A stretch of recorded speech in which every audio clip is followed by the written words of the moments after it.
హైందవ సాంప్రదాయం ప్రకారం ప్రతి ఏడాది శ్రావణ మాసంలో శుక్ల పంచమి రోజుని నాగపంచమిగా జరుపుకుంటాం. నాగపంచమి రోజున నాగదేవతలను ఆరాధిస్తారు.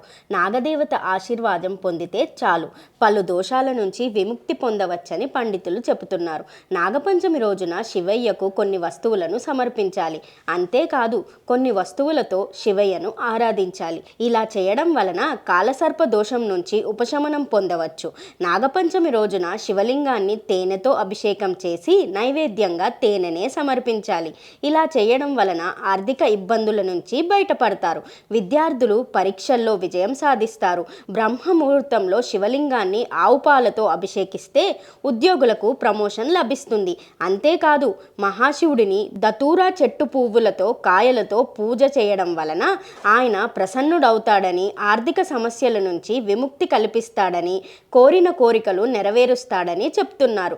బిల్వపత్రాలను నాగపంచమి రోజున స్వామివారికి సమర్పిస్తే జీవితంలో ఎదురయ్యే కష్టాల నుంచి ఉపశమనం లభిస్తుంది. స్వామివారికి చందనం, అక్షతలు, గంధం, పువ్వులను సమర్పించడం వలన కూడా స్వామివారి ఆశీర్వాదం పొందవచ్చని పండితులు చెబుతున్నారు. నల్ల నువ్వులను నీటిలో కలిపి శివలింగానికి అర్పించాలి. ఇలా చేయడం వలన కూడా కాలసర్ప దోషం నుంచి విముక్తి లభిస్తుంది.